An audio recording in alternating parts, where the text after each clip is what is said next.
well, but it starts with offense. Cameron Dickey. Look, he's a physical running back market, and look at this. Just keeps his legs churning, keeps finding a way to get to the end zone. But also, are you going to load the box and stop the run? Well, they're going to take his pick. Doesn't matter. Let's get a number. They've got all sorts of weapons on the outside. They're going to take those matchups and one-on-one coverage, and they can be able to make those big plays downfield. So, Coach, very tough, balanced attack. On the other side of BYU, though, they got another quarterback you love for number 47. Number 47. Hey, we've seen both these teams in person, boys. These are two great-looking teams. But the clutch performances by the Bear, number 47, true freshman Bear Buckmeyer. He leads the nation in 3 game-winning drives. Here's the pressure. Watch this line in Utah. Looks like Tebow again. Here we go again. Number 47, Bear Buckmeyer, then a touchdown. 27-47 in the fourth quarter against Iowa State. Throws a game winner. Again, nation leading. Yeah. Three game-winning drives by a true freshman, number 47. Yeah, JT Bear. Just like Tebow, right? All right, Texas A&M going on the road to Missouri. It's a big one in the SEC. The story out of Missouri is Bo Pribula is out as a starting quarterback out of injury. Matt Zollers comes in, played pretty well in relief a couple weeks ago against Vanderbilt. I think the key in this one, though, is the heavy nose of Ahmad Hardy, because Texas A&M guys, that pass rush, they lead the country with 4 sacks per game. So Missouri's going to want to try to run the football, control the line of scrimmage. And on the flip side for Marcel Reed A&M, Heisman campaign starts now. He's got 2 great receivers on the outside going up against the #1 pass defense in the SEC. So something's got to give there, Mark. Man, I'm going to stay in the SEC. LSU Bama. You know I got to talk about on the field. So, man, LSU, they're starting with their interim head coach, Frank Wilson. It's his first game. They're going to be trying to hit the reset button there in Baton Rouge. But the fact of the matter is, they are who they are. They struggled to keep Garrett Nussmeier upright. They struggled to run the football. So this defense needs to smother them and don't let them breathe. Offensively, they've given up 80 points. This LSU defense has given up 80 points and over 400 yards in the last 2 games. So Ty Simpson plays like one of the best quarterbacks in the country, has all 4 of his receivers healthy. Jared Miller needs to get going. I think this team needs to start fast, early and often, and don't let this LSU team breathe. Because if you let them breathe, let them hang around, you let them get confident, that's when you're in for a dogfight. This is a real Bama. I don't give a piss about that, but the Tide.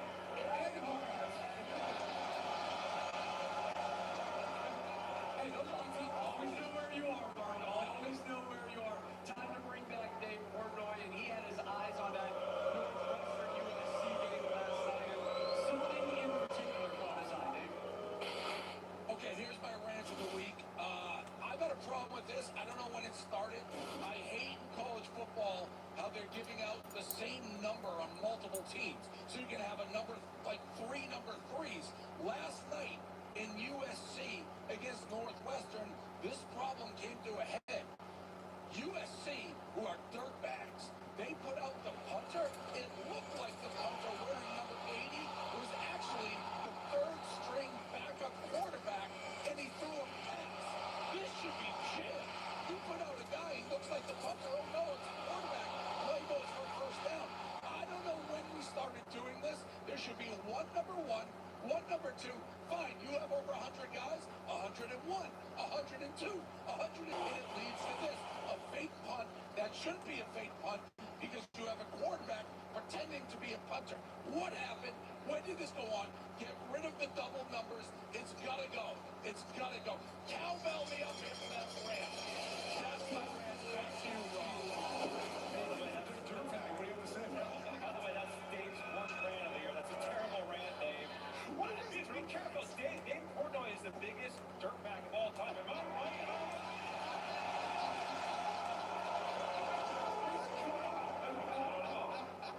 Dirtbag. Dave is, oh man, can't defend himself. Well done, man. Last week, Kayvon Black put up his first 100-yard rushing game for the Hoosiers today. Tries to get Indiana up to 10-0. Kickoff in about 19 minutes from Happy Valley. And when Terry Trent was named the interim Penn State head coach, he said, I bleed blue and white. Coming up, he gets to lead his Nittany Lions out of the tunnel for the first time as the ball.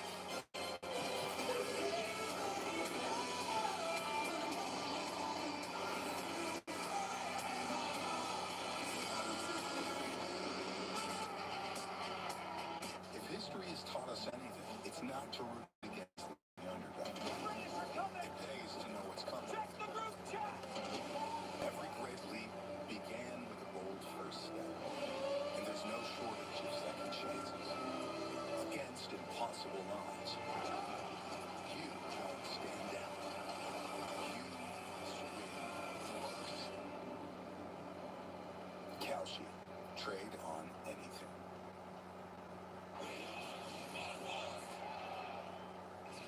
College Football Friday. Give me everything you got. Let's go get this one. Minnesota takes on Dante Moore at ninth-ranked Oregon. Friday night at 9 Eastern on Fox. As Penn State looks for their first win in 2 months' time, they'll host the second-ranked Indiana Hoosiers today in their first home game in a month, along with it being the first Penn State football home game since they fired head coach James Franklin. We are Penn State, as here we are mid-November. Veterans Day is Tuesday, so it is technically Veterans Day weekend.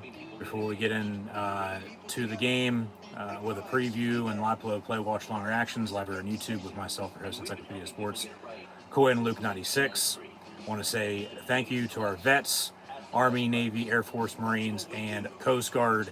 Thank you for your service, and God bless the United States of America. So thank you for tuning in and watching my college football, Penn State football, live play, watch long reactions live right here on YouTube. As mentioned, I'm your host, Encyclopedia Sports, Koy and Luke 96. Be sure to like, follow, and subscribe on social media. Links in the description below. Thumbs up button, share hashtag college football, hashtag Penn State. Chat questions and comments, super stickers, like super thanks, always greatly appreciated as well. It was powered by Rogue Energy, HopeKThrifts, and Dead and Hungry. Be sure to get your favorite energy and hydration flavors in can or tub form, shakers, and Rogue Energy merch at the link in the description below. Be sure to use the code Luke123, that's Luke123 for 10% off. HopeKThrifts, a secondhand resale shop that focuses on staying in the environment in a fashionable way, as most items are $20 or less and include brands like American Eagle, Converse, Free People, and Shein, among others.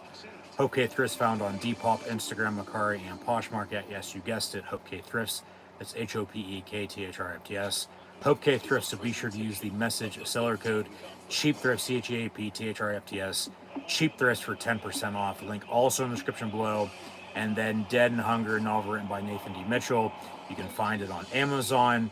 And once you go check it out on Amazon, if that doesn't interest you, you might as well be what the title says. Also, if available on your YouTube screen, hit the hype button along with scanning the QR code behind me if you haven't done so already, or you can click the first top link in the description below. It's as good as the QR code. So Indiana, Penn State coming up next for a big noon kick on Fox. We'll also be watching in the Big 12 with BYU and Texas Tech here at the 12 noon window. So once again, thank you for tuning in and watching as we'll dive into the game. Indiana, as mentioned, the second-ranked team in the country, as Penn State just went to the Shoe last Saturday for a big noon kick at Ohio State to take on the number one team in the whole entire nation in the Ohio State Buckeyes. Now, as mentioned, return home for the first time in a month, seeking their first win in 2 months, but the first home game since they fired James Franklin. As you remember, they were at Iowa the following week, had a bye week, and then at Ohio State last week before, obviously, the Indiana home game here today. And then it's home away these next 4 weeks to end the regular season. As if Penn State loses today, they'll then have to officially win out down the stretch to make a bowl game in the postseason. But that's neither here nor there right now. Obviously, got to take care of business, try to sort itself out. But honestly, from last week to this week, probably expecting another ass kicking here today. Indiana, led by the Yinzer himself, Kirk Cignetti. He was at IUP right down the road from here in Happy Valley. That's Indiana University of Pennsylvania in Indiana, Pennsylvania, home of Jimmy Stewart. before he moved up the ranks in from Division III, Division II, Division I, the FCS level. Had James Madison, the Dukes rolling, and then after a few years in Harrisonburg on 81, he went big time in the Big Ten, and he's been the head coach of the Indiana Hoosiers the past 2 seasons, as they're actually going to have a Kirk Signetti video here with an interview, as his dad took over for Bobby Bowden at West Virginia when Bowden left for Florida State. That didn't go so good. His dad was actually the head coach at IUP back in the 80s and 90s and early 2000s. And then he was, as his dad's Frank, he has a brother, Frank Jr. Obviously, he's Kurt, but he was an assistant under Nick Saban in Alabama in the early years of that dynasty. And then he took a chance on himself, and he went to IUP, Elon, James Madison. Now he's at Indiana. They're 9-0 for the second consecutive year. They made the college football playoff last year. This ain't no pushover Indiana team, of yesterday. They are for real. They have the top offense in the country, 46 points a game. Their defense is top notch. Yeah, they might be without some players today, but he knows how to coach football. And he doesn't put up with shit. He's a, straight shooter. He doesn't beat around the bush. He's going to tell you exactly how it is, whether you like it or not. And what more could he ask for? But he knows how to get people fired up. He knows how to get people talking, good or bad for that matter. He has that cockiness to him, but as he's stated, he wins. Google him. So, end of story. And they have been winning in Bloomington. That's Indiana, not Illinois or any other state for that matter. But he's got the Indiana Hoosier football program in a damn good position. He is what Bobby Knight was to Indiana in basketball. He's doing that on the sidelines of the football field. So he's sort of returning home here today. Yeah, he's from Pittsburgh, played at West Virginia, and an assistant, for as long as he was until he became a head coach, back 2011, from once again IUP to Elon to James Madison, now Indiana. He's arguably one of the best coaches in all of college football. And as he stated earlier this week, he's always had respect for Joe Paterno and Penn State football, from afar, obviously, because he's never been a part of the program. Obviously, his name has surfaced among a few others for potential candidates, but as he signed an extension the state of Indiana, so did Matt Roll at Nebraska, the Penn State alum. But as we've stated in the past, extensions don't mean shit, because then there's still a buyout number that if a team, still wants to hire you, they can do just that. But we'll see what the future holds. I mean, obviously, it's been almost a month since Penn State fired James Franklin, and, that's all anybody's been talking about on who's going to be the next head football coach at Penn State. Obviously, they'll figure it out. We'll see. I've said my piece on it in the past. You can go check out that video. Obviously, stuff has changed, since then.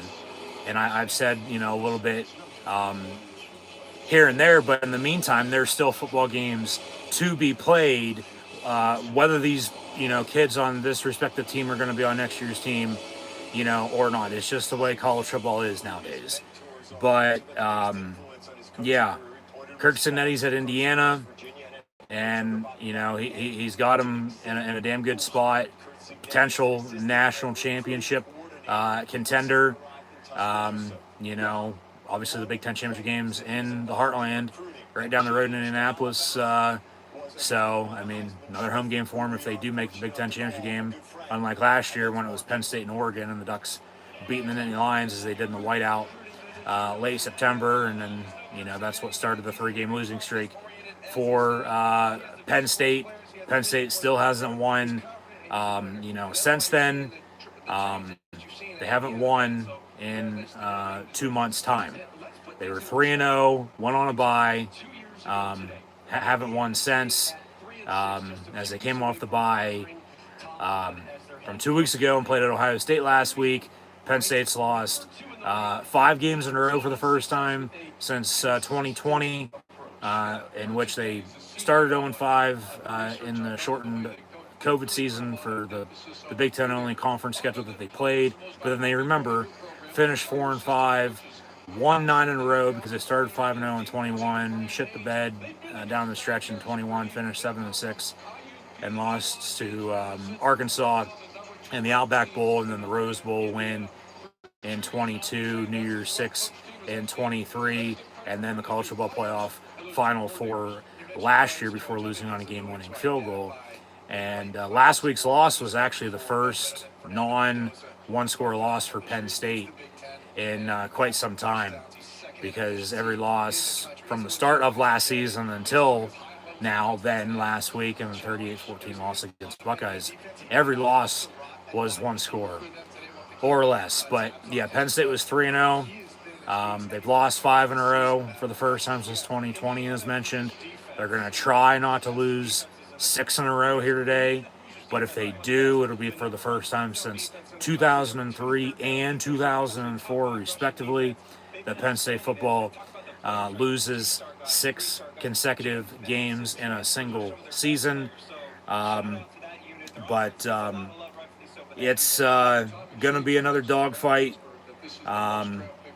They did have Ohio State on the ropes last week in the first half, but we know how that game finished. But once again, from then until now, what does Penn State have to lose? Nothing. Not a goddamn thing. Go out and shock the world.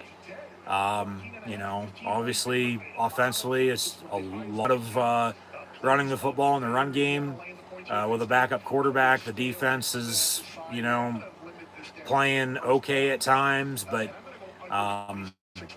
turnovers, with the turnover margin being way off between these two teams. Indiana's plus 12, Penn State plus 2, might be the difference in this game, along with Indiana just scoring a bunch of points because they are the top ranked offense in the whole entire country.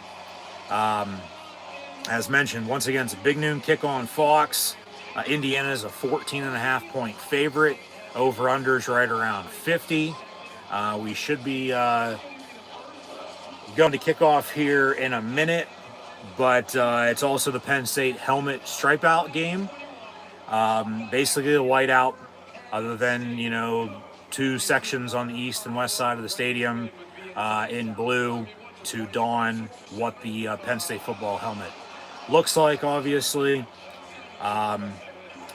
But all-time, Penn State and Indiana. Penn State owns the all-time series, 25-2 against the Hoosiers. Indiana's never won here in State College, never won inside of Beaver Stadium. The 2 losses came in Bloomington at IU in 2013 and 2020, and last I checked, 7 years hasn't passed since. But Penn State's going to be in for another fight here today, no doubt, because Indiana's one of the best, if not the best team in the whole entire country. Weather-wise, around 50 degrees. Wind might be a factor. It's been windy here in Happy Valley as of late. As mentioned, Penn State, had Ohio State on the ropes last week in the first half. But then Ohio State just came out in the second half and blew them away, which was no surprise. We know how that game finished. But now, as we'll leave Big Noon kickoff to head to Beaver Stadium here in central Pennsylvania, the blue and white will run out of the tunnel with the United States American flag, as it is Veterans Day weekend once again. Shout out to our troops, Army, Navy, Air Force, Marines, and Coast Guard. Thank you for your service. So, yeah, we are Penn State. Crowd still filing in, especially the students, as it is a noon kickoff, but also the way the team, has played and the season has gone. I mean, how kids are, so surprised. Indiana has traveled. Penn State fans are selling off some tickets, just not in the visitor section up top in the north upper deck end zone. But there's red mixed in there on the visitor sideline, and a lot of it. So, but like I said, they're arguably one of the best, if not the best team in the country. With Kurt Cignetti at the helm in his second year in Bloomington, yeah, they got a transfer quarterback last year, and they got another transfer quarterback again this year.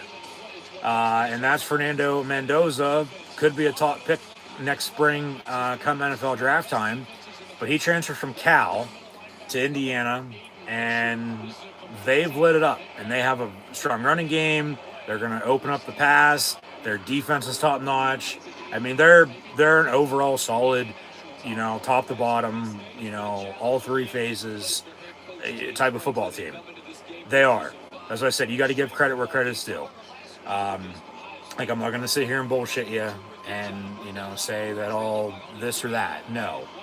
Indiana is good, which, really, over time in the past, in football, at least for them, because Indiana's a basketball state and a basketball school, along with, you have Purdue as well. Obviously, Notre Dame's up north, but they're closer to Chicago than anything.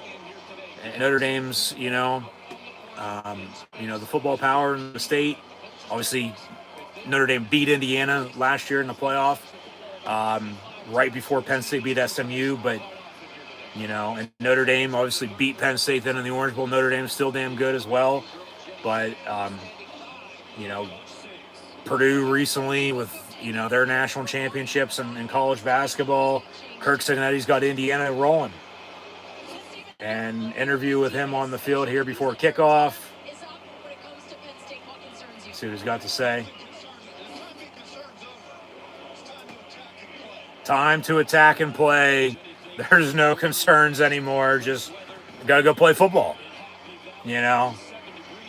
So, I mean, the sun has come out, so it has warmed up a little bit. It's about 57 now compared to 50 degrees it was, this morning. Like I said, wind might be a factor with as windy as it's been lately, but it's the fall in central Pennsylvania. What do you expect? So here we are. Beaver Stadium, State College, University Park, PA, as Penn State will kick off. Indiana will get the football on offense. Like I said, they have the number one scoring offense in the country with 46 points per game.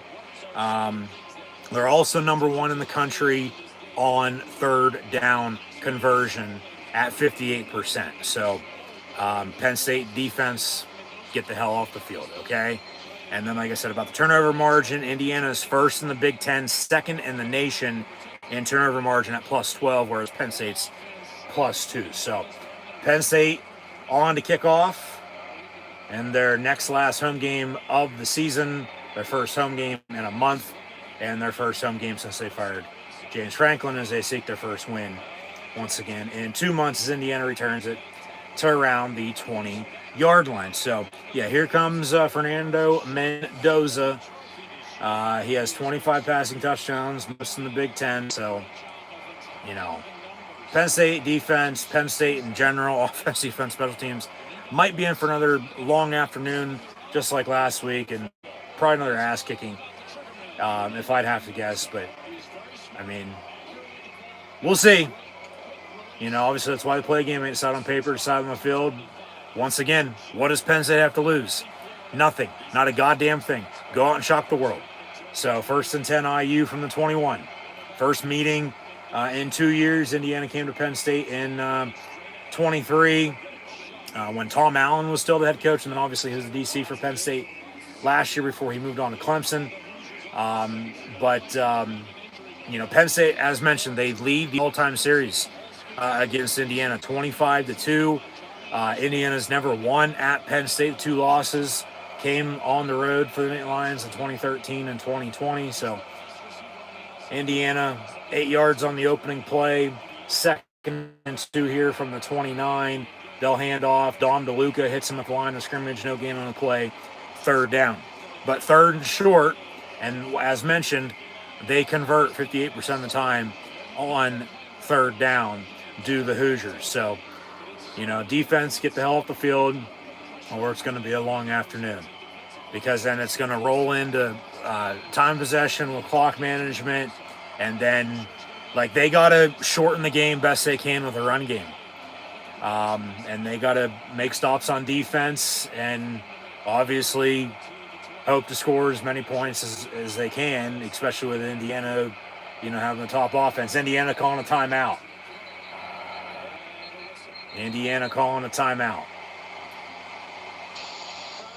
So prior to the snap, timeout Indiana.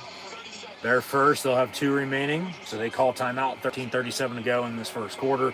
And still will have a 3rd and 2 coming up. So, what does Penn State have to lose? Once again, nothing on a goddamn thing. Just, go out and give it your all, and whatever happens at this rate happens. Penn State trying not to lose 6 games for the first time since 2003 and 2004, respectively. Those were losing seasons, as was 01 as well. I don't count the 20 season as a losing season because it wasn't a full schedule, wasn't a full 11, 12 games. It was 9 and it was conference only, but obviously we'll do, and we'll have to count it if, they finish below 500 this year. That's what I said. If they lose today, they're going to have to win out to make a bowl game, which, Michigan State, Nebraska, Rutgers, the way they're playing, who knows? Maybe not. Probably not, though, if I'd have put my money on it. But 3rd and 2 after the timeout, Indiana, as DDS brings some pressure. Pass is going to be caught, but no gain on the play. 4th down, defense gets Indiana to go 3 and out to begin the game. And, all right, just watch for, fake punt. We've been seeing some special teams plays as of late that, as Penn State's been blocking a lot of kicks, but a lot of special teams plays that teams have been caught off guard by as of late. So 4th and 2, they will punt and boom it away. It's early, a lot of football to be played. Signetti knows what the hell he's doing. Penn State, Trevor Pena on the punt return, 35-40 to the 42. So, all right, you get a decent return there.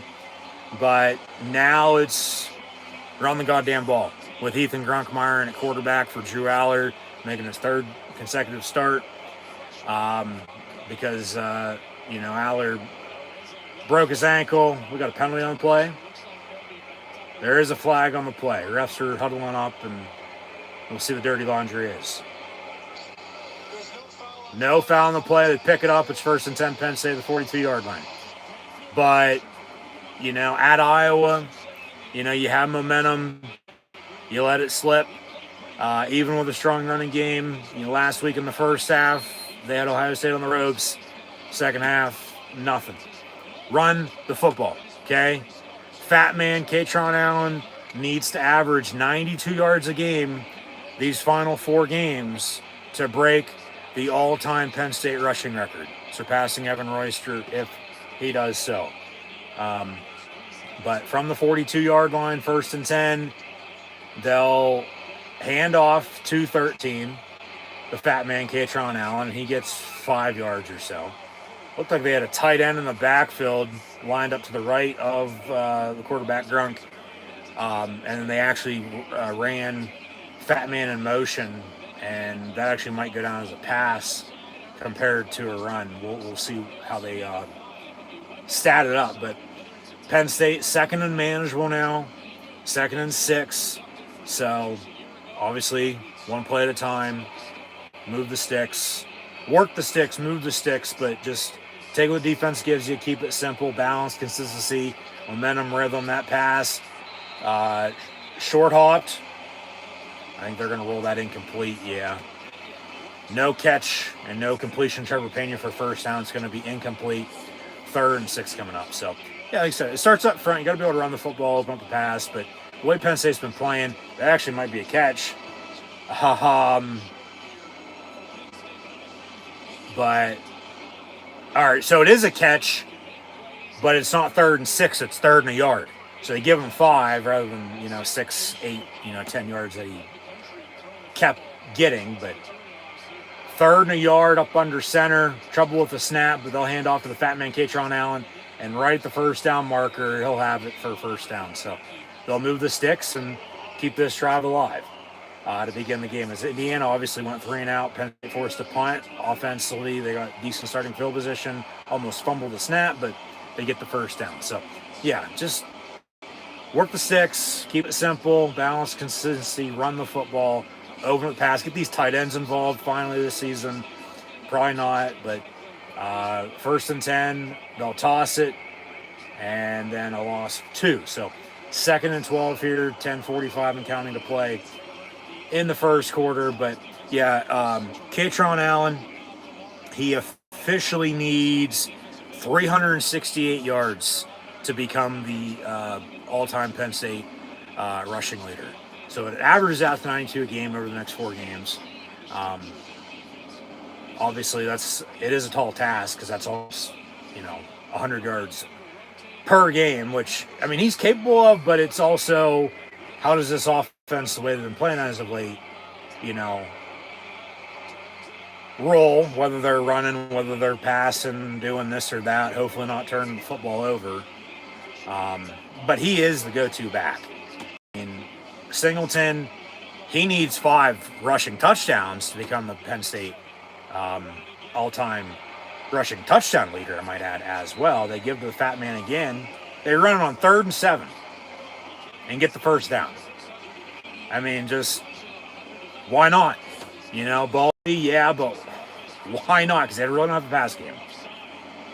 But then you're also one-dimensional, which is also going to hurt you later in the game. But if you can keep running the football, wear this defense out, like I said, Indiana's without a few key starters today, it might work out in your favor. I don't know. But you still got to take your points while you can get them. You don't need late. As they'll motion everybody, including some linemen. 1st and 10. Ball at 38. And quick rollout, pass incomplete, intended for Trevor Pena. As he transferred in from Syracuse, as did Hudson from USC and Ross from Troy. A lot of hype with Penn State transfer wide receivers, but over the past couple years, they really haven't done a damn thing. At times, yes, but consistency is key. They just, yeah. And they have no tight ends. At least they don't throw to them. I mean, shit, they don't even kick field goals anymore. Whether they're in field goal range or not.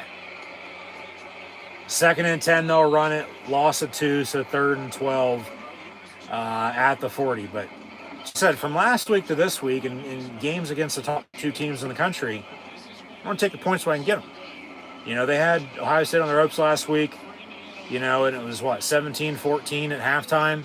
And then they get shut out in 3rd and 4th quarter and lose at 38-14. But, that was then. This is now still take care of business, but it's still the type of game with the way Penn State's been the past month and where they're sitting at with an interim head coach. The spark of as pass is incomplete on 3rd and 12. So still a bunch of fucking cross routes, nothing downfield, nothing, just, yeah. Kotelnicki and gimmicky, and, it might snow Monday, his Blizzard offense, it just... It's gone downhill.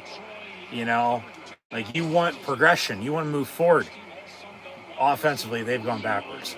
4th and 12, they'll punt. But that spark of with where they're at, you don't have anything to lose.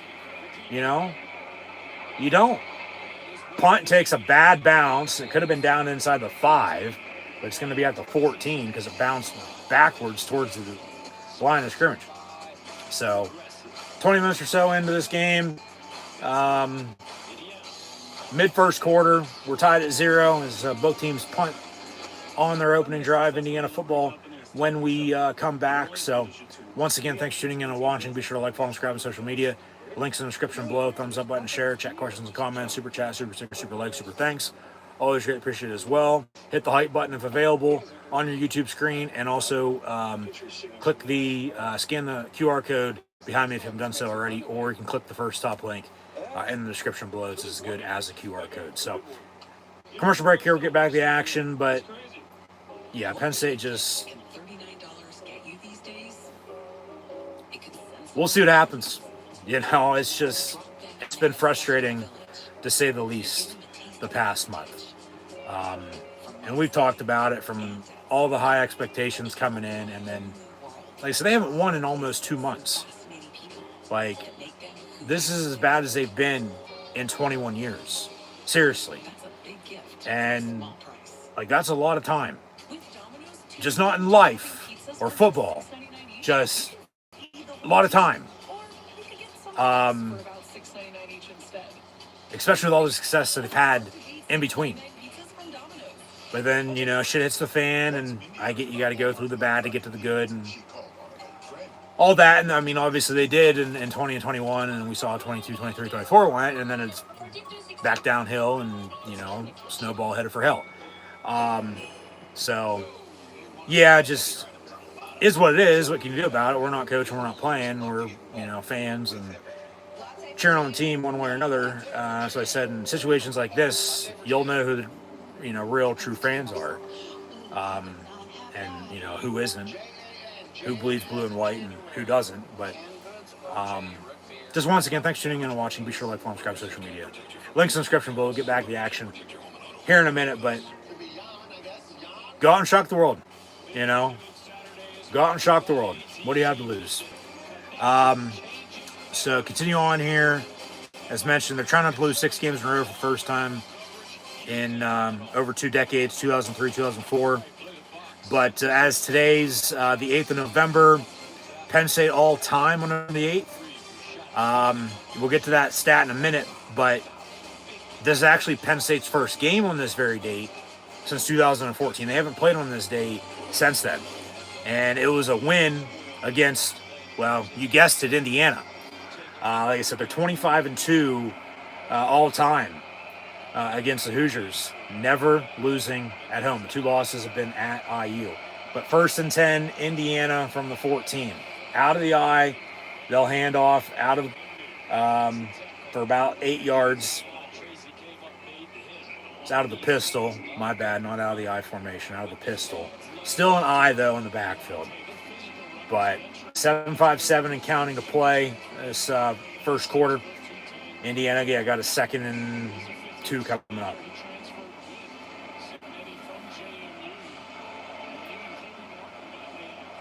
So they're getting, you know, 6, 7, 8 yards a pop. And then, you know, the Penn State defense stuffs them again. Trip in the backfield, loss of 2, so 3rd and 4. I mean, if the defense continue to get off the field, and you're playing the field position game, you're going to play the time possession clock management game as well. Like, you're going to be in this game if you can get into the 4th quarter. So, I mean, really, that's really all they need to do is give themselves a chance to win it. You got to play a full 60, not just the first 30 like you did last week, and then get your doors blown off in the second half. But 3rd and 5 to 19. Penn State going to bring pressure. They bring 4, drop everybody else. Quarterback draw, first down run, a little spin there, out past the 30 as well. 1st and 10 for the Hoosiers from Whoville. So They'll show a replay here. Penn State went back to the block, blue and white, Penn State lettering end zones, I might add, as well, as they brought back the Penn State Chipmunk and font logo for homecoming a month ago for Generations Greatness. But Indiana on the pass, far side, it's caught. A.J. Harris on the tackle, out of bounds. It'll be second and another manageable situation. Yeah, second and medium, second and 6 coming up. With 6 minutes to go in this first quarter. So, yeah, Indiana's without their top wide receiver, but they have depth. Yeah, that's what I've said with everybody would always rave about, Franklin and recruiting. His biggest flaw was in-game coaching, because there's also other coaches out there that can recruit. Look at Kirk Cignetti, for instance, especially all the stops he's been. And then it's the in-game, coaching. And, look where they're at. They're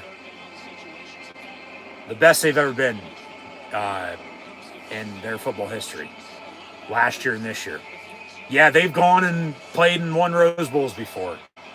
But Indiana all time, because once again, they're a basketball state, basketball school. But Indiana football is for real. Talked about Notre Dame, Purdue. There's obviously a few other schools and universities, in the heartland. But as Penn State will have an injury, looks like it's Xavier Gilliam, 54. So take a break here for a minute.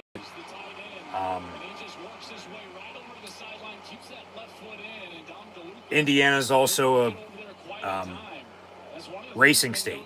You have racing growing up. You have the Indianapolis 500. I mean, really all they've had for football, after the Colts left Baltimore in the middle of the night on a Mayflower and went to Indianapolis, they've had the Colts.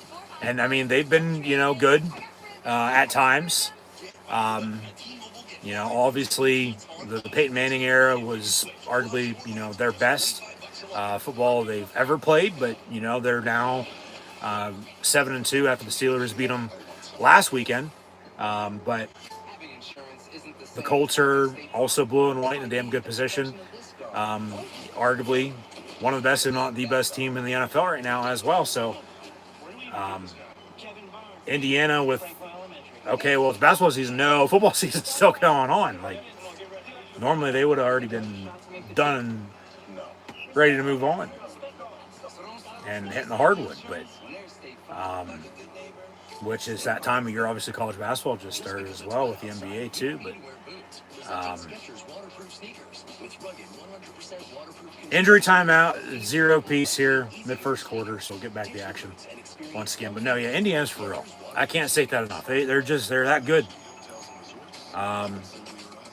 Normally Indiana is, you think of one of those potential trap games, because they're the team that normally doesn't have anything to lose. They can go out and shock the blue blood. From Penn State to Ohio State to Michigan, Nebraska. They went to UCLA last year and won. Obviously USC, but everybody thought they were going to be one and done with Cignetti last year. And 10, 11, wins, and they're going to suck again next year. No, they're building in Bloomington. And obviously he signed an extension. Doesn't seem like he's going anywhere, but then also money talks. So I said extensions don't mean shit. They don't. Not until that next contract is officially signed. It doesn't mean anything. Because that next contract with an extension from one coach to another doesn't go into effect until next year. So, like I said, with Penn State coaching, I'm not saying it's going to be this guy or this guy or this guy anymore, because I don't know myself. I don't think anybody knows. Like I said, we'll see what happens. But there's still football to be played. you know, and you gotta cheer them on, and just whatever happens, happens. But 4:52 to play in this first quarter, back from break at 0-0. Yeah, as mentioned, Penn State on November the 8th. This might be the weirdest win-loss record that I've found for a single date in Penn State football history in my research. But Penn State all time on this day, they're 8-6-2 with 8 wins, 6 losses, and not one, but 2 ties. As Indiana will actually punt. So Penn State ball again. They're going to take another commercial break. Yep. God damn it. Fox just loves doing this. They take a long-ass commercial break for whatever reason. Like last week, it was after a touchdown. And then we came back from break, kicked off, and then went back to break. Today, it's have an injury.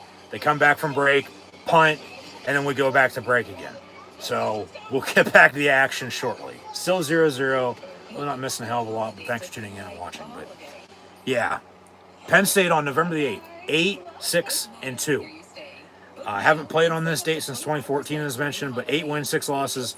The 2 ties were against former rivals before Penn State joined the Big Ten from the independent days of playing teams that were, you know, close in proximity to State College. They tied West Virginia in 1958, and they tied Syracuse in 1930. One of those games was 14-14. The other of those 2 games was 0-0. So obviously the way college football is now on the rolls, games can't tie anymore. So won't have to worry about that. But then I also guess at least that's a winning record, and will also still be a winning record on this date, regardless of what happens today, as Penn State's probably still going to get their ass kicked. But defensively, they're getting off the field. You know, and they had a strong running game there on the opening drive. Obviously, it stalled out. They had to punt themselves. If only they would have got a couple more yards, maybe kick a long field goal. Like I said, offensively, regardless of where they get to, they're not even taking the points anymore. They're not even kicking and giving Ryan Barker a chance. For whatever reason or another, they're just not. But yeah, I always dive into the win-loss record on whatever date it is, and keep track of that, keep tabs on that history. I just think it's interesting.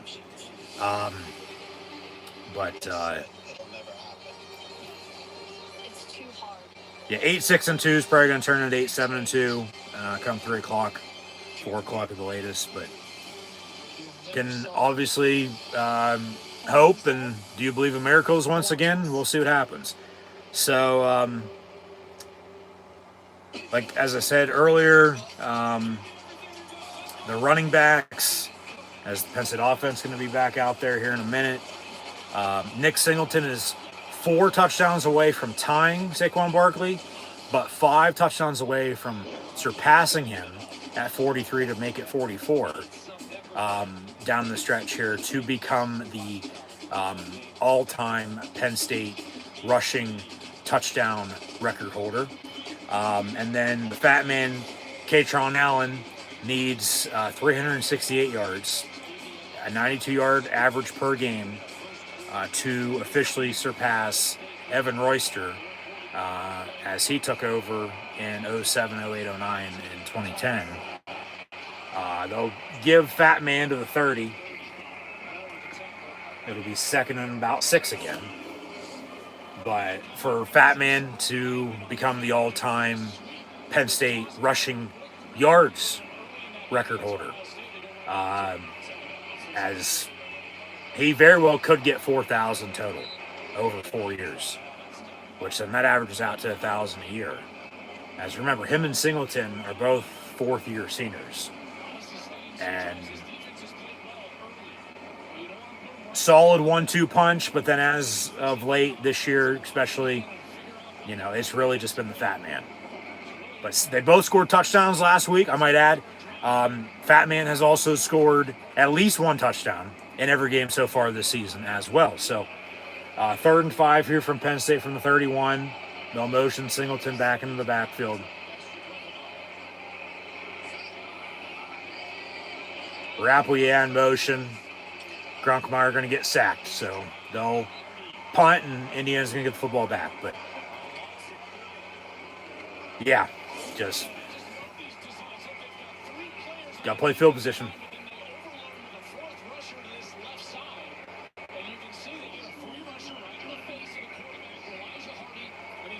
Yeah, so Grunk's in at quarterback, obviously, for Drew Aller.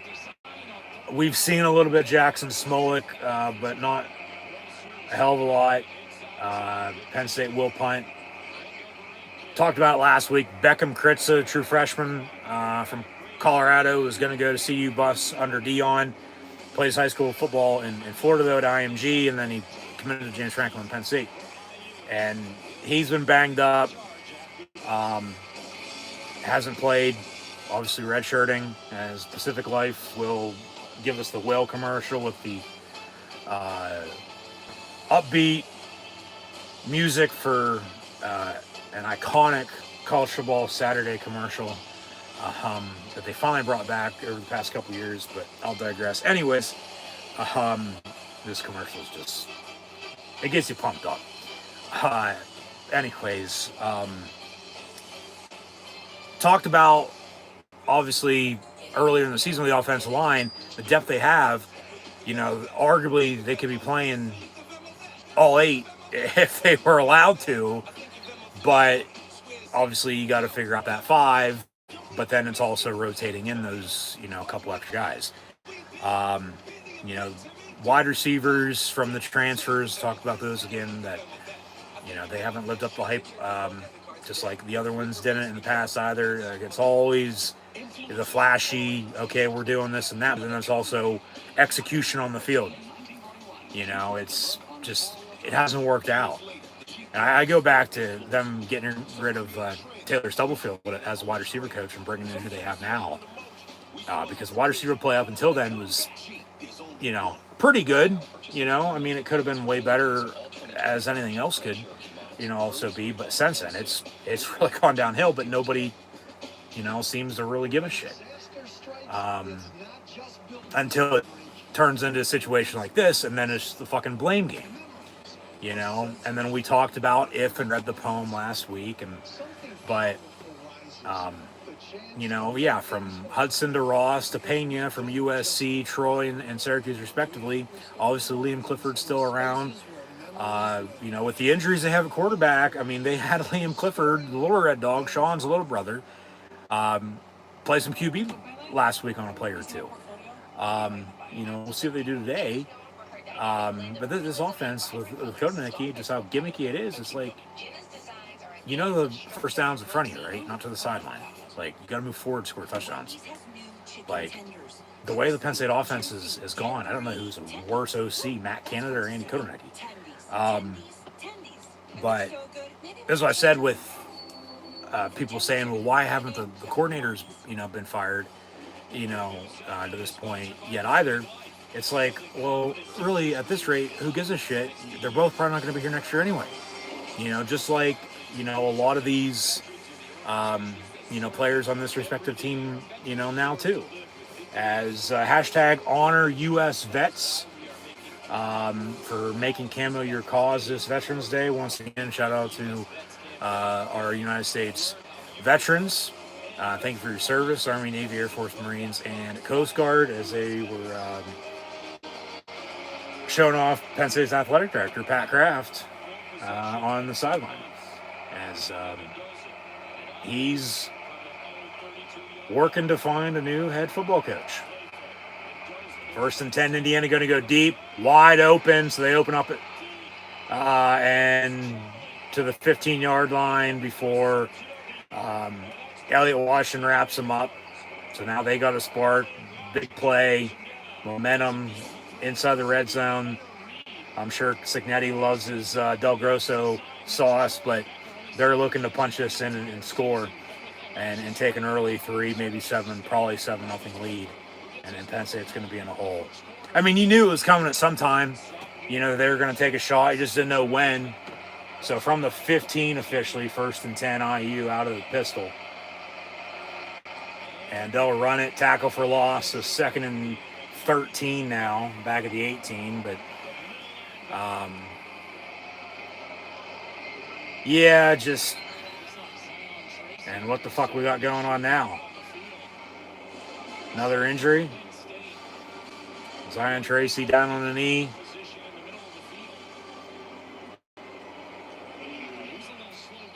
So they'll check on him. So now Penn State getting bit by the injury bug. On top of all the injuries they already have. Yeah, I'd say so. But we'll get back to the wide receivers and the tight ends and everything else Penn State offense in a minute, but he'll jog off. He seems okay. Yeah. Just got the wind knocked out of him.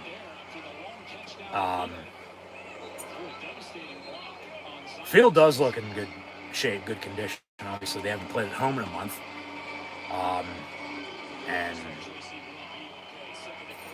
from all the rain to it might snow, like I said, Sunday night into Monday, and all the rain we had yesterday, and as windy as it's been, I'm sure the field was covered, but yeah, ground crew doing a good job.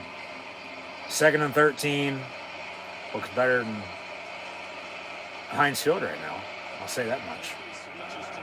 Well, that's right, because, yeah, Penn State just plays and is the only team to play it at home. If Pitt, have their own stadium, field won't look like that in 4-1-2.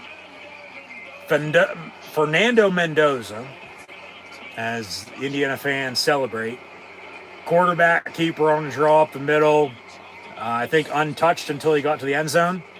Walks in for 6, so they'll kick the extra point here and go up 7. Yeah, he got tripped up, but yeah, he didn't get hit until he got tackled into the end zone. So touchdown Hoosiers, and here's the extra point.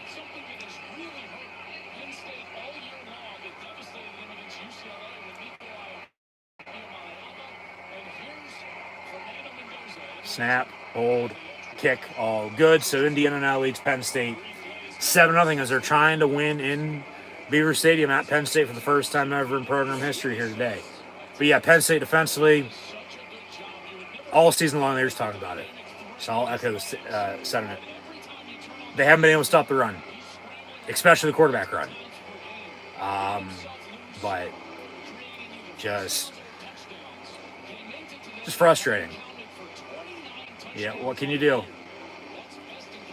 But as I was saying, Penn State offensively, as they're trying to get the crowd to jump, not jump around, but jump. There, Eddie, and maybe Penn State can be Ed and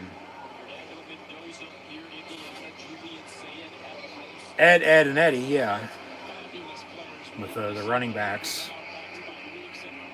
Get this run game going, cut this lead. So, yeah. Probably the most fans for a visiting team at Penn State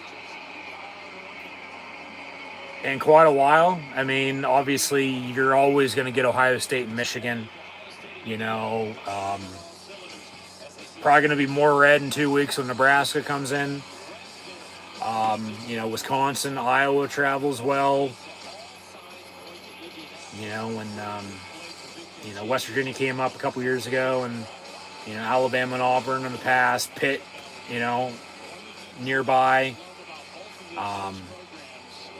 See, they're already getting ready to move on from Indiana, already beating Penn State just up 7-0, and talking about Indiana, Ohio State, potentially in the Big Ten championship game. So Gus Johnson, Joel Klatt, you can go fuck yourself. 1st and 10, Grunkmeyer looking to throw. And Grunkmeyer keeps it and gets to the 39-yard line. 2nd down and whatever it is coming up. 2nd and 4. But Yeah, I was saying that wide receiver from Hudson to Ross to Pena, William Clifford. Terry Smith, the interim head coach, who played wide receiver under Joe Paterno back in the late 80s, early 90s, has been at Penn State since James Franklin took over, was an assistant on the defensive side. He said that they were going to get wide receivers in Tyser Denmark and Kobe Howard more playing time today and potentially more looks. So we'll see if that, turns out to be true or not. I haven't seen him out there just yet. But the tight ends, the role now with the transfers, if a head coach is fired in season, the kids can't transfer immediately. They used to be able to, but not anymore. The transfer portal will then open after, for anybody on the current team, after the school hires a new coach. If the kids want to transfer out, which, like I said, there's going to be a good portion of this team they're not going to be on this team next year. They're going to be elsewhere. Where that is, I don't know. Really don't care. I mean, you know how it is with leaving, especially everybody that left in 2012. It's like, don't let the door hit you in the ass on the way out. Best of luck, but yeah, you do you, move on. And yeah, Penn Staters are close. Penn State is the largest alumni association in the world, but it's also that you're tucking tail and leaving when times are tough. So it just shows exactly who you are. So yeah, but I said a minute ago there's a tight end in motion. I forget exactly who it was at this rate, but you have Luke Reynolds, you have Khalil Dinkins, Andrew Rappel, yeah. They did have Joey Schaffler. So that ties into what I was saying about the transfer portal. He's no longer on the team. Okay? He's going to be moving on. So, whatever. But even with the tight ends on the team, this offense, they haven't used them one bit this year. They just haven't. Yeah, I get moving on from Tyler Warren is tough. And they're going to have to go by committee. But it's also making your life, even a hell of a lot worse and tougher when you're not even getting them looks. And pass game ain't there, especially the backup quarterback, so you're one-dimensional, you're just running the football, and it's just frustrating, because they're bad. They suck. They haven't been this bad, like I said, in 21 years. I'm just stating the truth, stating facts, so is what it is at the end of the day. But 4th and a yard at the end of the first quarter. Indiana leads 7-0. We'll see what Penn State does. If they're going to go for it, they'll probably punt. But we'll update some stats here for you as well in a minute, as we're 15 minutes in and 15 minutes closer to halftime. As always, we'll recap, we'll preview, we'll have stats and scores, see what the hell else is going on in college football here today as well. As they show off the Big Ten commercial. Obviously, the new 4 West Coast teams from Washington, Oregon, UCLA, and USC. Nebraska letting the balloons fly. Iowa waving to the children at the Children's Hospital. Minnesota, Wisconsin jumping around. Land of Lincoln with Northwestern Illinois. There's Purdue, but Indiana owning the state with Notre Dame. Obviously, Michigan State.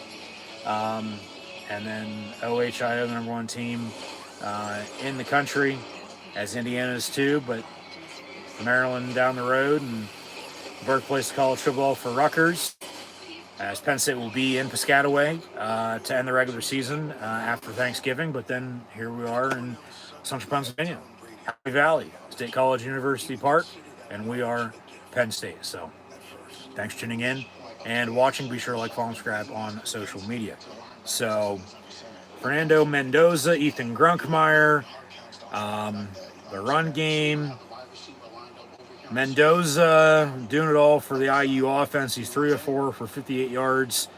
And then he has 2 carries, 30 yards rushing, and the rushing touchdown from 18 yards out. And Grunkmeyer's 2 of 4, 9 yards. And the fat man, Katron Allen, has 8 carries, 18 yards. Like I said, needing 368 to become the all-time leading rusher in Penn State football history. Averages out to 92 yards a game. Kurt Cinetti interview at the end of the first quarter.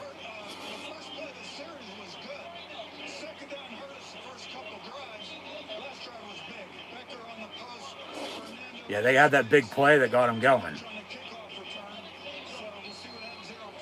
Yeah. So 4th and a yard. Obviously, they'll switch ends. But it looks like Penn State's going to go for it from the 42. 4th and 1.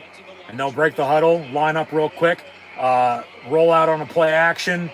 And it's complete to 87, Andrew Rapley at tight end for a first down. So they will move the sticks and get a first down. And they convert on 4th down because they can't convert on 3rd down. But just in the flat, hit them. Still almost didn't get it, but they get the first down and they move the sticks up. Now you got to capitalize off of it. So now there's Kobe Howard out there, number 3 at wide receiver, and also Tyser Denmark, number 4. Dinkins with Rapley, in at tight end with the Fat Man's in at tailback. They'll fake the run, roll out, manageable again here for Penn State, but, they got to convert.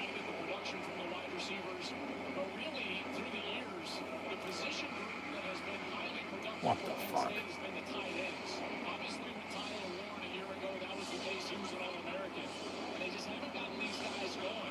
Can anybody hear me? Can anybody see me? If so, let me know in the comments below. Yes.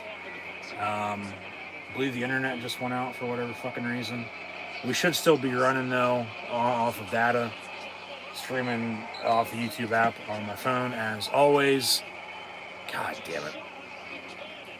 But, early second quarter here. Penn State tosses, and Indiana wraps them up. Always something, man. What do you know? Always something.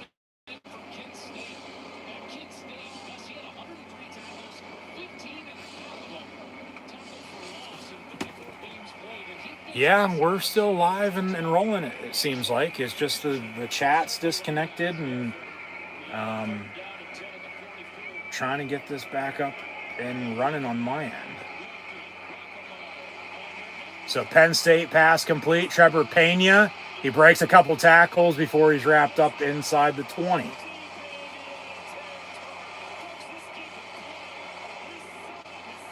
So spark on offense. Crowd loving it. Technology, man. Don't you love it? Just absolutely love it. So it's always something. It's good, and also sucks when you need to be good. So now it just a little hiccup. We're still connected. That's all I need to see. Because if that's, for whatever reason, saying something else, as Penn State will hand off Fat Man. Singleton. Singleton. He gets inside the 10, down to around the 6. Yeah, when that says not connected, I know there's something up. So even with all that, we're still clear. Thank you for tuning in. Penn State going to go hurry up here. 2nd and 3. Handoff and 1st and goal at the 2. You got to punch this in and tie this game up. I mean, come on.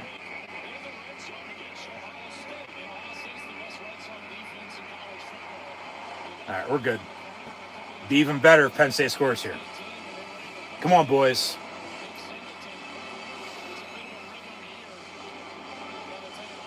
Singleton needs 5 touchdowns to become the all-time rushing touchdowns leader. Fat Man, he's had a touchdown, at least a touchdown, in every single game so far this season. 1st and goal from the 2, handoff Singleton, and he gets in, touchdown Penn State. So now he's only 4 away. 3 from tying, but 4 away from becoming the all-time rushing touchdown leader. And they're fighting on state, and we're an extra point away from a tie ball game. And it goes back to that 4th and 1. They went for it, got it. Hey, once again, what do you have to lose? Nothing, not a goddamn thing. Because just think, you punt, they go and score, you're down 2 scores. and then you're up shit creek without a paddle. Extra point is good. And, lead them boys. So 7-7. Big play, on the pass completion to Trevor Pena as well. He broke tackle. Almost got in the end zone. There's Signetti with his arms crossed. But Penn State, a little spark. 11:08 to play in the first half. Tying it up at 7. So we'll update some stats. Yeah, so sorry for any technical difficulties there a minute ago with a buffer disconnect, reconnect. Whatever the hell exactly happened, I don't know. It's, like I said, technology. You just absolutely love it.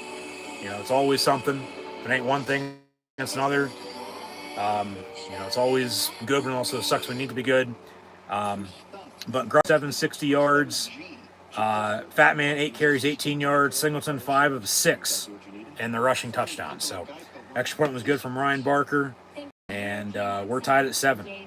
Trevor Pena, 3 catches, 52 yards with a 43-yard catch and run there on that drive. But from 4th and a yard, and then a couple of passes in the flat to the tight end, the big pass play.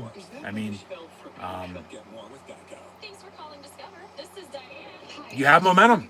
They've had momentum the past 2 weeks.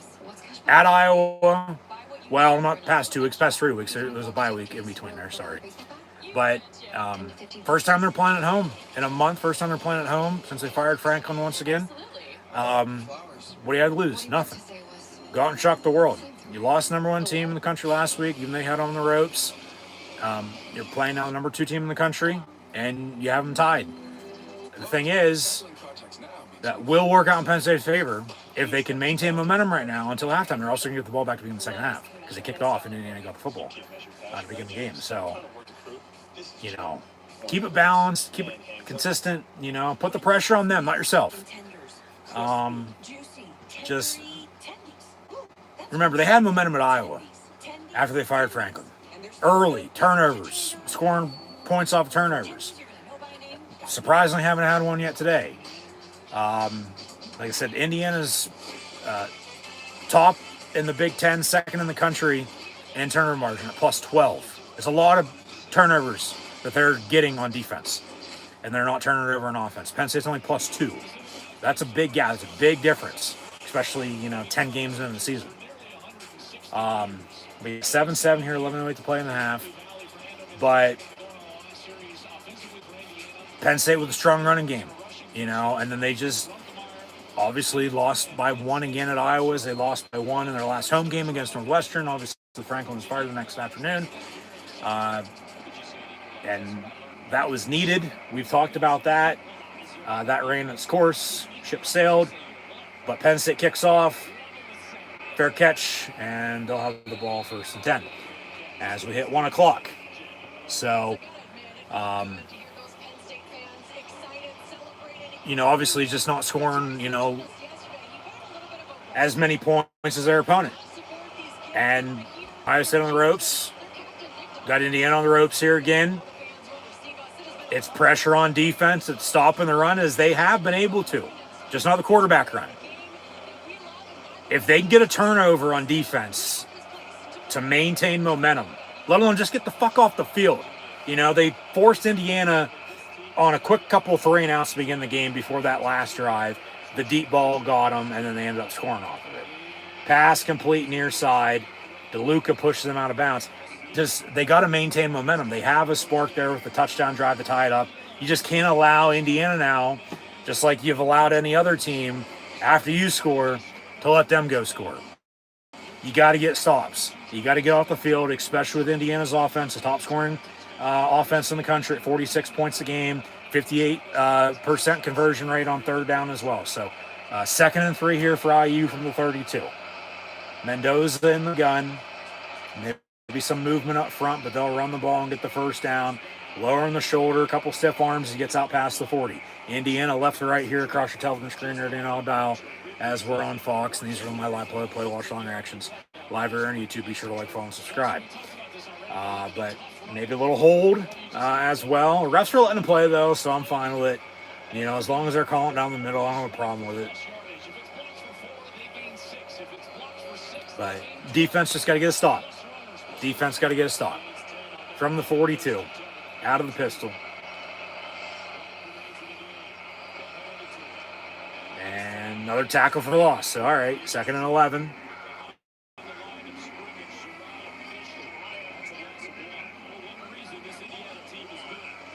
So see what Indiana draws up next. See if Penn State can stop it or not, but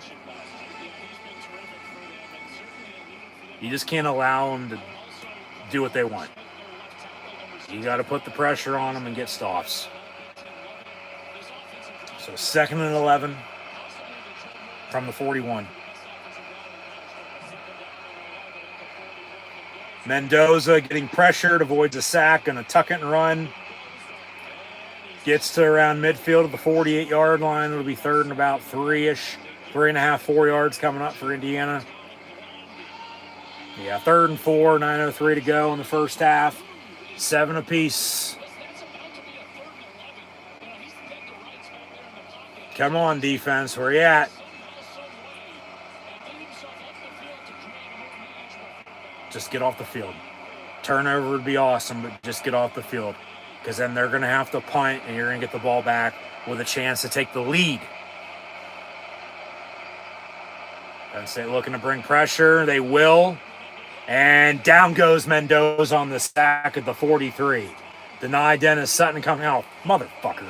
Of course, flag on the play. We'll see what that is.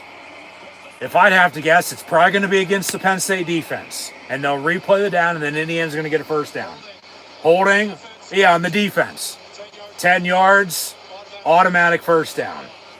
You got to be kidding me. You got to be joking. Where?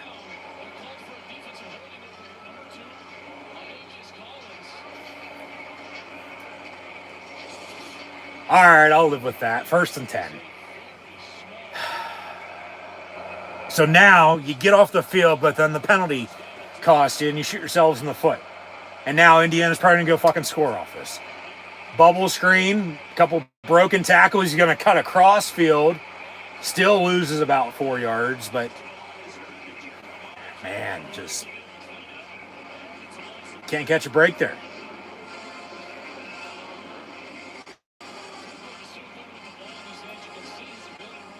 So 2nd and 14, right back to it. Get them in 2nd, 3rd and long, and just try to get off the field.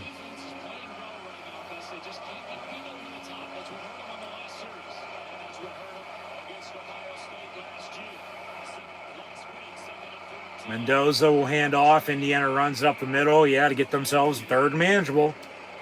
It's about 3rd and 5. And that's a hell of a lot closer and shorter than what it just was. 3rd and 6 officially. They give them 8, not 9. But still a manageable situation for them to convert. So it's back to 3rd down. Can this defense get off the field?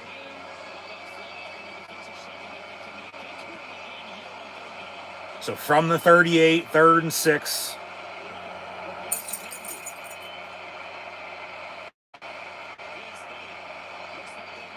And they'll run it again, and Penn State will not wrap them up. Jesus Christ. Should have been tackled after 3 yards or so. It should be 4th down, and, they could still go for it, but they just kept high stepping and moving those legs. Keep your feet going. And they can't wrap them up. It took like half the fucking defense to tackle him. And by that point, he already got the first down to the 30, 1st and 10. Jesus Christ. From the 30, 1st and 10, IU. Dump off, it's complete. Another first down, Indiana. Down to the 15. Back to the penalty. He had him on a 3rd down stop. And a defensive hold. Was a penalty or not, it was still called. You live with it. You play on. And maybe a little pick. But, yeah. They're probably going to end up scoring off this. Mouthpiece came flying out. Normally you see, either a yellow or red flag or glove or, something go flying, but not a green mouthpiece on a green field. We're not playing at Boise State or Eastern Washington today. 2nd and 10. Force a kick, Let them kick a fucking field goal and be down 3, not 7 again. Because then you're just playing back and forth, patty cake. Mendoza looking to throw on a fade in the end zone, incomplete with John Tracy on the coverage. Surprised they didn't throw a flag on that. It's incomplete, 3rd and 10. Quarterback put that right on the money. No wonder they're talking about him being one of the top picks next year in the NFL draft. Just a fingertip off. Even with the coverage, he still almost caught it. So they took another shot. They just didn't execute. So 3rd and 10, get off the field, force a field goal. Come on, defense. From the 15, 3rd and 10. Empty set, 5 wide. Play clock winding down. They get it off. And avoiding another sack. And then he throws it late and it's caught. And it'll be 1st and goal. Son of a bitch.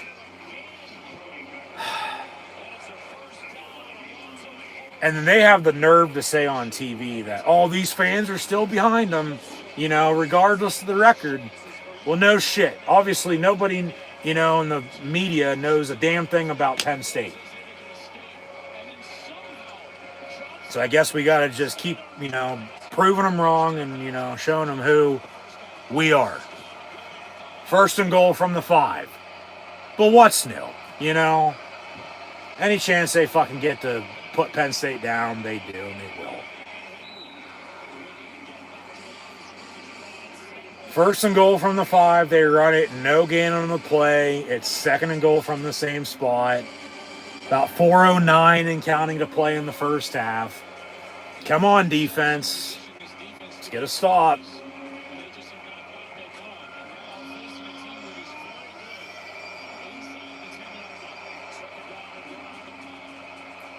Trips bottom of your screen.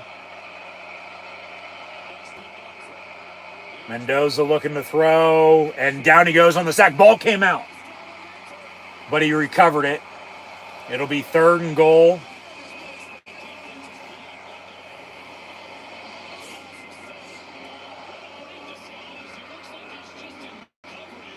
So they show a replay. Yeah, big hit. Ball came out, but as he went down, he recovered it.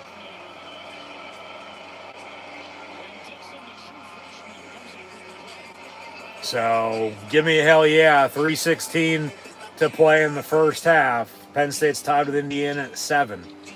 And the Hoosiers got a, 3rd and goal coming up. Going to commercial break here for a timeout of some sorts. I don't know who called it or if we have another injury timeout or what the case is, but we'll get back to the action here shortly. So, 7 apiece. Defense.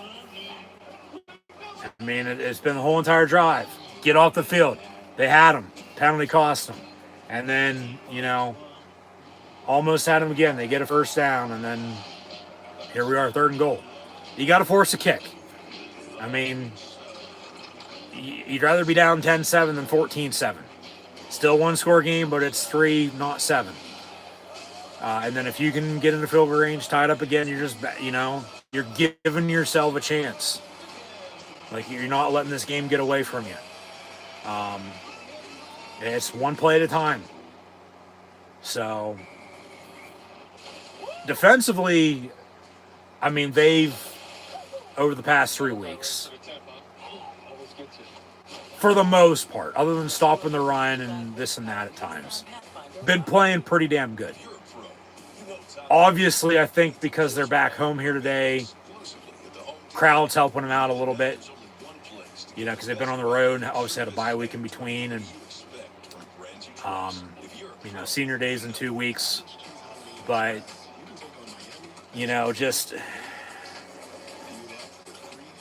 as offense scores you points, defense wins you championships, you still got to rely on special teams. It's just turnovers, getting off the field. Yeah, they gotta have something go their way.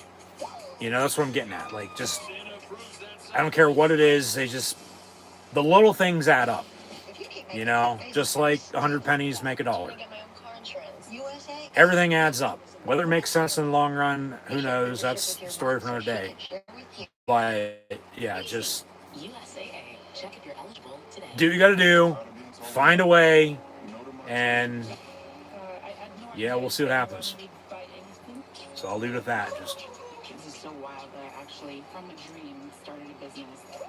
they've been oh so close yet so far away, and you know, gone downhill as of late. But then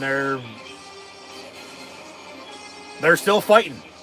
You know, they're still fighting. You know, from Bill O'Brien to a bunch of fighters, or if you thought it was a bunch of fuckers, and what's up, Trevor? To Terry Smith and and just Big Uglies trying to get the crowd hyped up.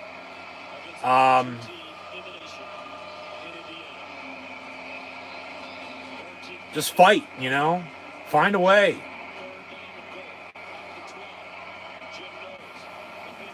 Come on, defense. 3rd and goal, Indiana. Ball to 12.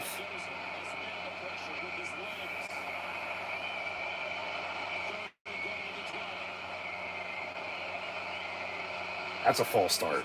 Thank you.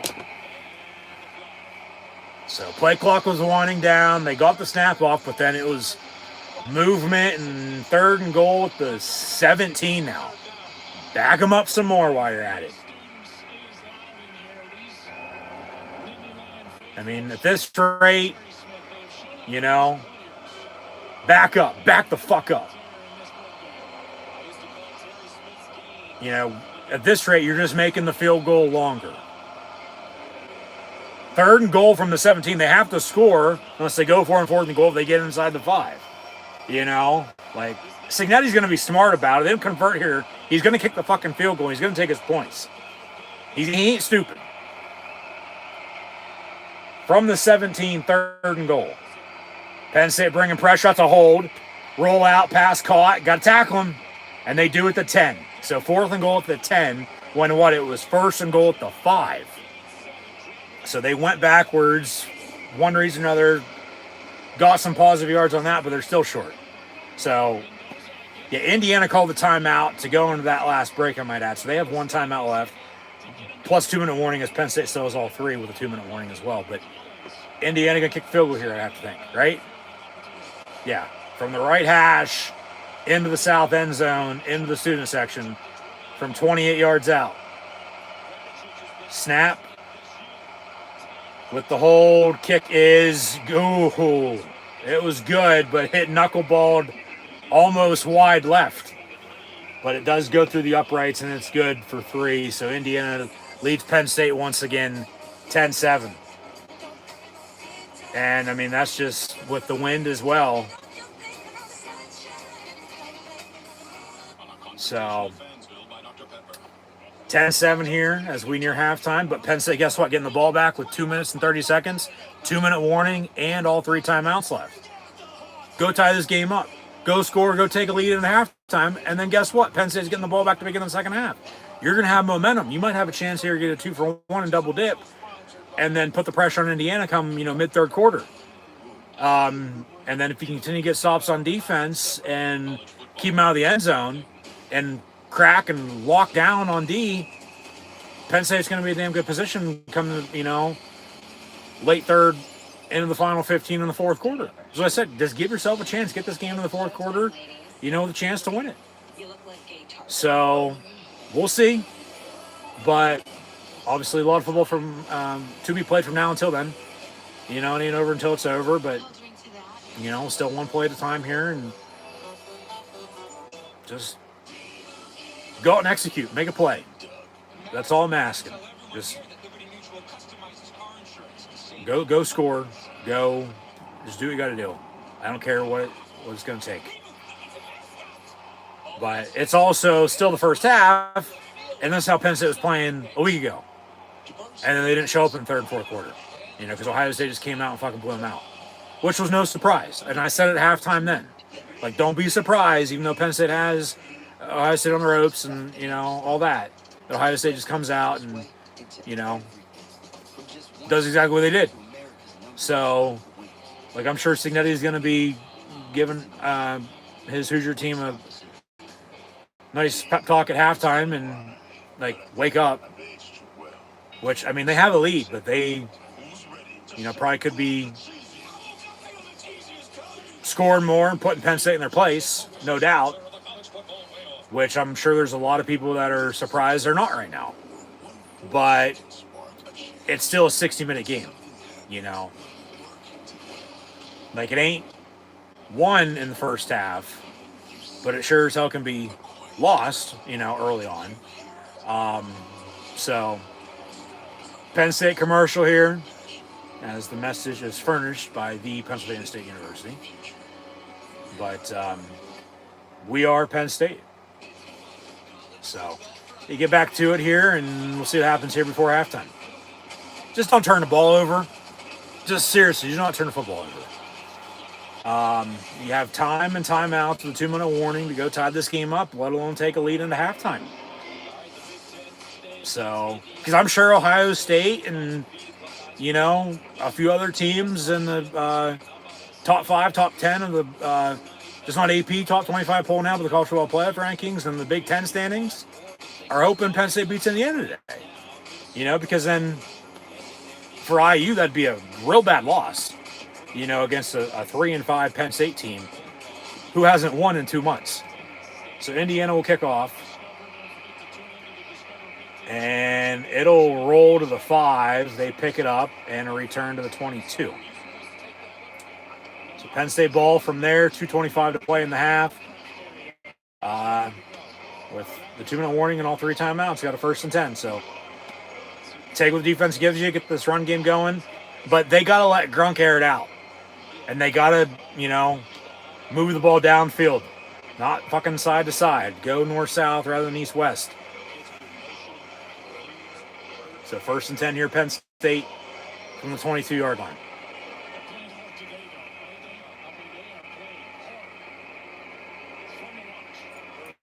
Out of the pistol, they'll hand off to the fat man, Katron Allen, for 3 yards to the 25. Maybe going to play off here before the 2-minute mark. Maybe not. 2nd and 7, though, coming up. 2:12 and counting. And go hurry up and try to get the snap off or not. Off guard and draw them off sides. 3, 2, 1. Yeah, they're not going to snap it. All right. So 2 minutes to play. Penn State going to have the 2nd and 7 when we come back. Still with all 3 timeouts. Go get in field goal range. Go kick a field goal. Go score a touchdown. Perfect opportunity to get points right now. Just don't turn the football over. And at halftime, we'll update some stats. See what else is going on in college football here today. But as Penn State's hanging around again, we'll see what happens. We'll see what happens. They just got to keep giving themselves a chance. So they have nothing to lose. Nothing whatsoever. Other than another game, clearly, obviously, and then you lose 6 in a row for the first time since 03 and 04, but that ship has sailed. That's neither here nor there, It's easiest if you just do it in But then, like,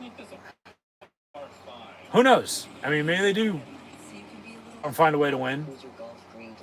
And then it's like, well, they won't have to win out then, down the stretch. They'd only have to win 2 of the next 3 to make a bowl game. But if they do lose today, they have to win out to make a bowl game. Which, I mean, we knew after Iowa, for the most part, that they'd probably lose them to both Ohio State and Indiana. Obviously, already 0-1, probably going to be 0-2 here. When there's a will, there's a way. give yourself a chance once again. But still, the way they're playing, I mean, it's like, okay, maybe. But if they lose today and are going to have to win out to make a bowl game, I don't think right now it's going to happen. I don't. I just don't. And, I mean, as much as I know about Penn State football, as much as I watch Penn State football and talk about Penn State football, and thanks for tuning in and watching. If you're new, be sure to subscribe. But, yeah, just, they're not good. You know, they're just not. Like, they might have an edge right now, but just wait. You know, we talk about momentum and maintaining momentum. They'll let it slip and slide all over the place here before too long. If I'd have to guess, if I'd have to put money on it, that'd be a good bet. Just it's just who they are, you know, and what they do. Like, it's just what it is. So we'll see, but yeah.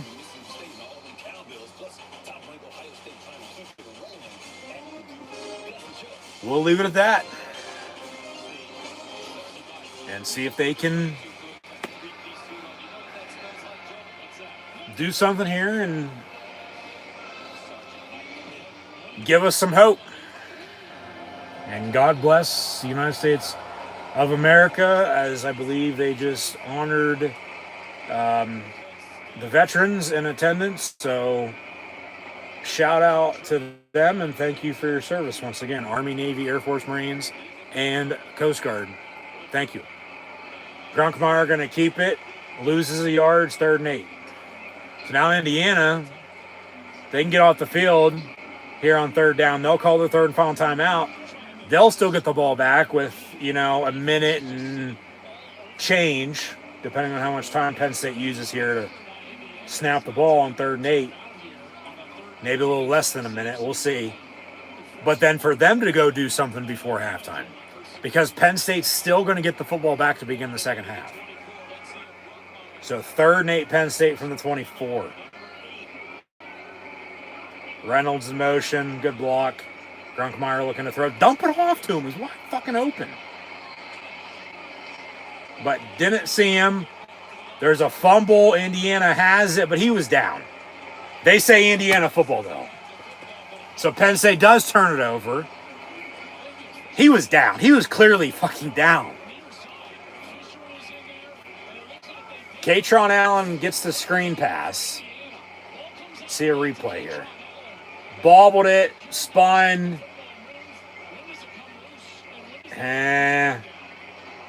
His knee, elbow. Nah, that's a loose football. That's a fumble. Yeah, that's a fumble. Fuck, motherfucker. So Indiana gets off the field themselves, forces a fumble because as he was going down, the ball hit his helmet on the tackle, and then it got jarred loose. So Indiana doesn't even get to force a punt because Penn State turns it over. That's a fumble. That's a fumble. And Indiana now got a short field to work with on top of getting the ball back. They're plus 13 now, and they have 72 points off turnovers this season. So, yeah, short field with a minute 9 and a timeout. Going to try to capitalize off the fumble before halftime to make this 2 scores. It's a fumble. It's a fumble. Penn State's calling a timeout to challenge it, which, all right, I mean, it's a wasted timeout and a challenge, but what do they have to lose? You might as well fucking look at it. I'm surprised they didn't look at it themselves already. But they'll think about it. Hopefully they tell us something good, but that's a fumble. He was not down. They didn't blow it dead either. And the ball, as he was going down, hit the tackler's helmet, and it came out, and Indiana recovered it. So, I mean, in real time, it looked like he was down, but clear shot there on the replay. That's a fumble. Like, yeah, just. Ray, Stevie, Ronnie, Helen could all fucking saw that and heard that. That's a fumble.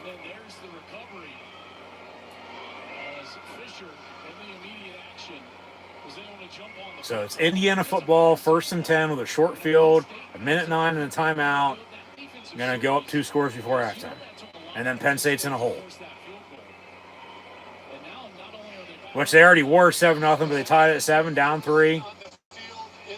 It's upheld. It's going to stand.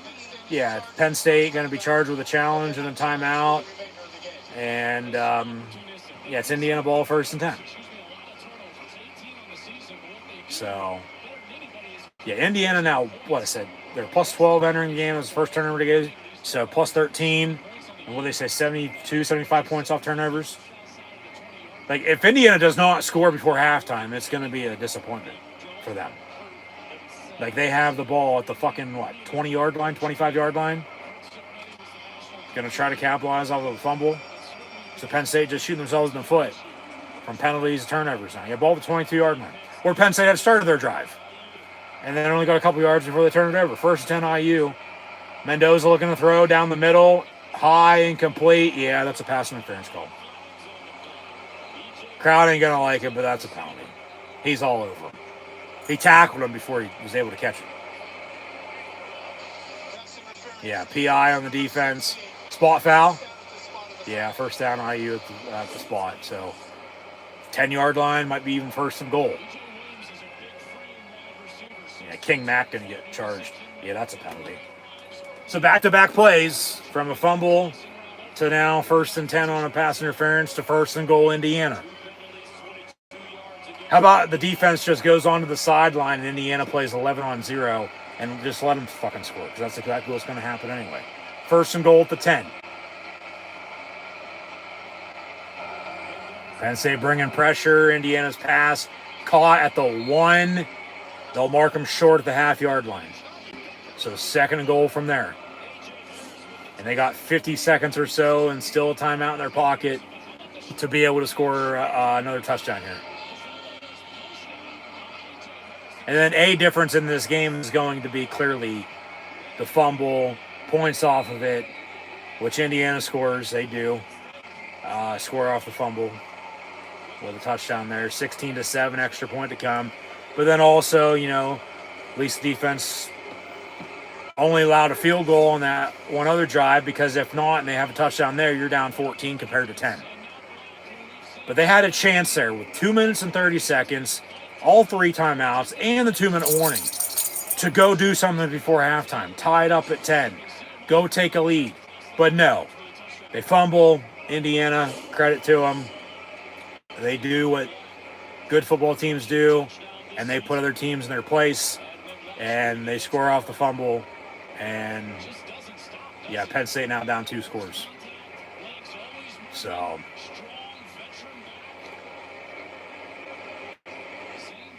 don't be surprised this fucking crowd empties out. Just because they'll know.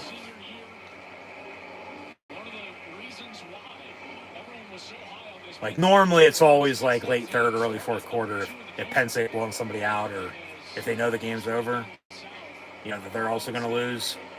The way this team's playing, the students did file in. I get it was a noon game, but the season ticket holders are going to be there, no doubt. But unless they sold the tickets, which some of them did to Indiana fans. There's a lot of red in the stands here today, as mentioned earlier, but just that. It's a touchdown after review, yes, as thought. But that, they're down halftime and game's over. Let's go fucking tailgate, let's go home. One of those. People like that, as do I. So, anyways, yeah, 16-7, extra point here to come. But it is also the next last home game of the season. So only, another game and a half to be played inside the friendly confines of Beaver Stadium this year. And obviously Nike's going away. They're going to go to Adidas next year. Going to have a new head coach next year as well. There's a lot of change with Penn State football. But, yeah, Indiana scores off the Penn State turnover, 17-7 your score, as that was a rushing touchdown from a yard out. So, Penn State going to get the ball back here, 30 seconds or so. 2 timeouts, but what the hell are they going to do with that? They couldn't even do anything with 2.5 and 3 timeouts and 2-minute warning, for God's sakes. You know, so they sure as hell ain't going to do anything with 30 seconds and, 2 less timeouts. If you want to count the 2-minute warning, which you do as a timeout, because it is. But they have 30 seconds, 2 timeouts, and maybe if they can get a good kickoff return, good field position, maybe you can get into field goal range, maybe you can chuck it deep, but guess what? This offense doesn't throw the football more than, 5 yards down the field. Penn State calls for a fair catch at the 20. So 1st and 10 Penn State, down 10.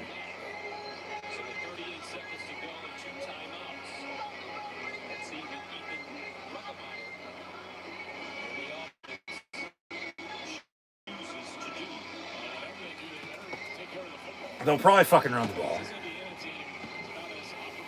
Or if they throw, Grunk's going to be either sacked or he's going to throw a pick, or they'll probably see what happens on this first play and then decide on if they're going to do anything. Because normally that's what teams do anymore. Because then is it worth it? Is it not? Well, yeah, it's worth it. You want to go fucking score.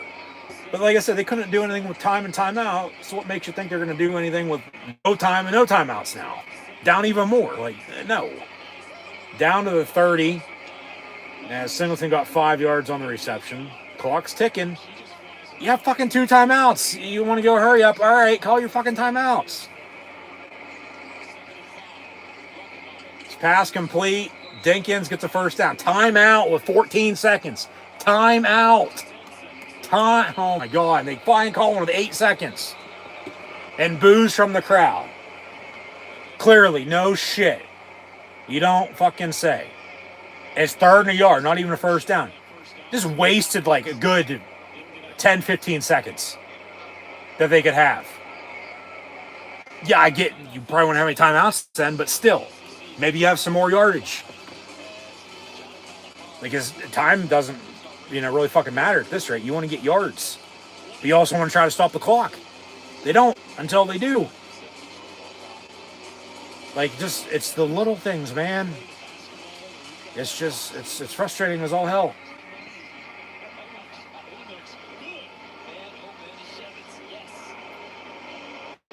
We'll see if they reset the clock. They probably won't. So 3rd and a yard.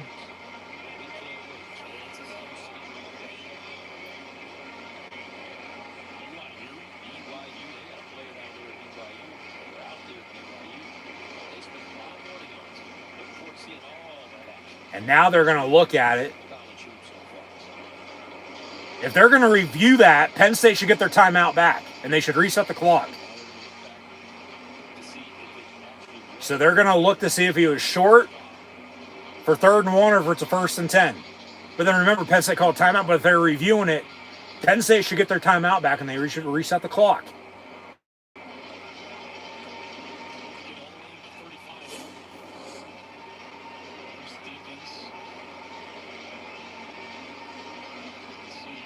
To me, in real time, it looked like a first down. So I said first down, and then no, it's 3rd and a yard. And then they wasted time on calling the timeout. Yeah, it should be 16 seconds. And Penn State should get their timeout back if they're reviewing this right now.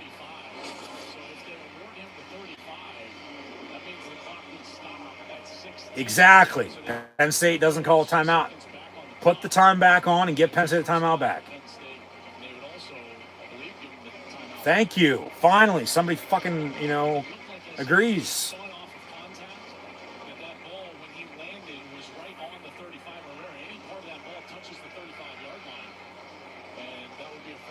So here's the review. Here's the rolling. It's 3rd and a yard. So no, they say fuck Penn State. Jesus Christ. So Penn State's still going to get charged with timeout. Clock going to be where it's at. 3rd and yard with 9 seconds. And Penn State still timeout. But what's it fucking matter now?